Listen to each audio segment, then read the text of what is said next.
అతిథి పెళ్లి గురించి గౌతమ్ ఇంట్లోనే తేల్చుకుందాం పదా అని చెప్పేసి యామిని నిర్ణయించుకుంటుంది. ఈలోపు మాత్రం ఇక 1 ఇయర్ యానివర్సరీని ఎలా జరుపుకోవాలని చెప్పేసి అందరూ కలిసి నిర్ణయించుకుంటారు. పెళ్ళి ఎలా జరిగిందో ఎవరికి తెలియదు కదా. ఈలోపు పంతులు గారిని పిలిపించి ఇంట్లోనే పెళ్ళి హడావిడి చేస్తే ఎలా ఉంటుంది అని చెప్పేసి అర్జున్ ప్రసాద్ సుభద్ర నిర్ణయించుకుంటారు. వాళ్ళు మన కళ్ళ ముంగట పెళ్ళి జరుపుకోలేదు, పెళ్ళి చేసుకొని వచ్చారు కాబట్టి ఆ ముచ్చట కూడా మనం ఇంట్లో జరుపుకుంటే బాగుంటుంది కదా అని విధంగా అనేసరికి అవునండి, మంచి ఆలోచన చేశారు. ఇక ఈ పెళ్ళి రోజు మనం ఇలా అయినా కూడా చూసుకోవచ్చు కదా ఇద్దరు పిల్లల్ని అని చెప్పేసి వెంటనే ఇద్దరు కలిసి నిర్ణయించుకున్న తర్వాత గౌతమ్ని పిలుస్తారు. ఏంటి నాన్న, పంతులు గారికి మాట్లాడరా? ఎందుకు నాన్న? మీరు పెళ్లి చేసుకొని ఇంట్లో అడుగు పెట్టింది అహల్య, మీ పెళ్ళి మేము చూడలేకపోయాం, కనీసం ఆ ముచ్చటైనా ఇలా తీర్చుకుంటే బాగుంటుందని మీ అమ్మ నేను ఇద్దరం కలిసి నిర్ణయించుకున్నాంరా. ఇక మీరు అక్కడ పెళ్ళి ఎలా జరిగిందో కళ్ళారా చూసుకోలేకపోయాం కాబట్టి ఇప్పుడు నా కొడుకు కోడలు పెళ్ళి మా కళ్ళ ముంగటనే జరుగుతే బాగుంటుంది అందరి సమక్షంలో అనే విధంగా సంతోషంగా చెప్పేసరికి గౌతమ్ చాలా ముచ్చటేస్తూ ఉంటుంది.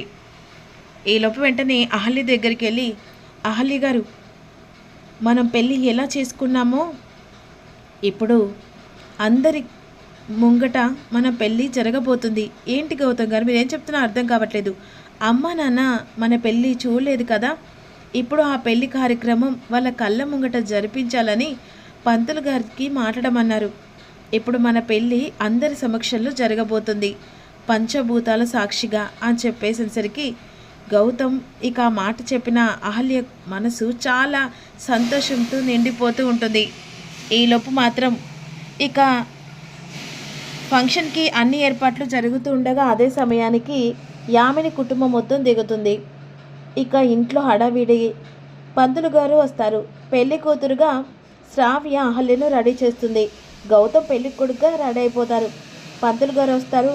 ఈలోపు వెంటనే అన్ని సెటప్ చేసిన తర్వాత ఇది చూడడానికి నా మమ్మీ నన్ను ఇక్కడ తీసుకొచ్చిందని అతిథి ఇరిటేట్ పడుతుండగా, కాస్త ఓపిక పట్టు బేబీ, నీ గురించి అందరికీ చెప్పి నీ జీవితానికి ఎలా వీళ్ళు రెస్పాన్స్ తీసుకుంటారో దాని గురించి మాట్లాడదాం అని అంటుండగా అతిథి వాళ్ళిద్దరిని చూసి చాలా ఇరిటేట్ పడుతూ చాలా విసిగెక్కుతుంది మమ్మీ అని కోపంగా మాట్లాడుతుంది.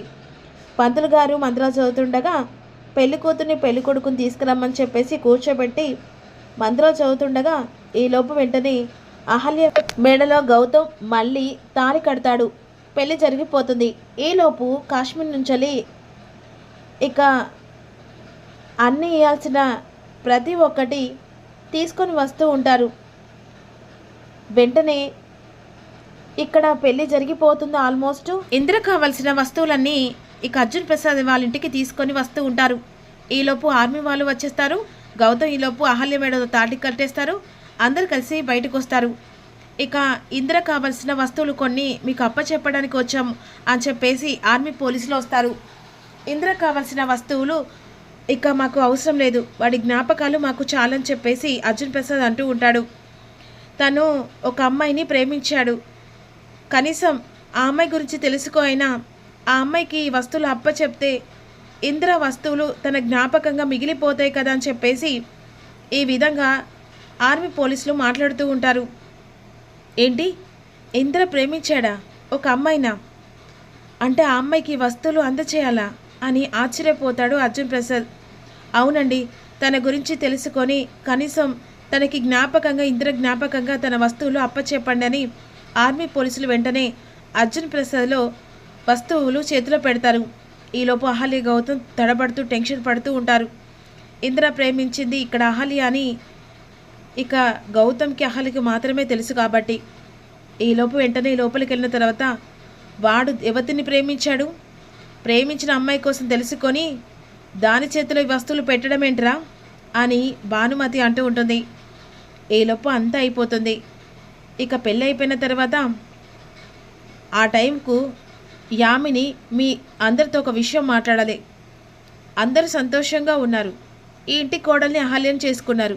నా కోడలని చెప్పేసి అందరూ డప్పులు కొడుతూ ఉన్నారు. నా కూతురు ఉండాల్సిన ప్లేస్లో ఇది ఇప్పుడు కోడలుగా అయింది. మరి నా కూతురికి ఎలాంటి సమాధానం చెప్తారు? నా కూతురు భవిష్యత్తుకి మీరు ఏం చేయాలనుకుంటున్నారు? అంగరంగ వైభవంగా పెళ్లి జరిపించారు. మరి నా కూతురు ఏడుపు ఎవరికి ఎలా తగులుతుంది? అందుకే నా కూతురు జీవితానికి ఏదో ఒక మార్గం చూపించమని అడగడానికి ఇక్కడికి వచ్చాను. వాడిని చూసుకుంటూ బాధపడుతూ నా కూతురు ఇలా ఉంటే నాకు నచ్చదు. మీరు ఏం చేస్తారో నాకు తెలియదు, కానీ నా కూతురు లైఫ్ కూడా ఇంతకంటే గొప్పగా ఉండాలి. ఆ మాట ఇస్తారా అన్నట్టుగా అడుగుతూ ఉంటుంది యామిని. అప్పుడు అర్జున్ ప్రసాద్ తనకు మంచి సంబంధం చూసి ఖచ్చితంగా పెళ్లి చేసే బాధ్యత నాది అని ఇక అర్జున్ ప్రసాద్ ఆ బాధ్యత తీసుకుంటాడు. బాధ్యత తీసుకుంటే సరిపోదండి, నా కూతురికి ఇంటికంటే గొప్ప సంబంధం కావాలి అని విధంగా యామిని మాట్లాడుతూ ఉంటుంది. మాట తీసుకున్న తర్వాత అందరూ వెళ్ళిపోతారు. ఇక గౌతమ్ మనసులో ఏ టెన్షన్స్ లేవు.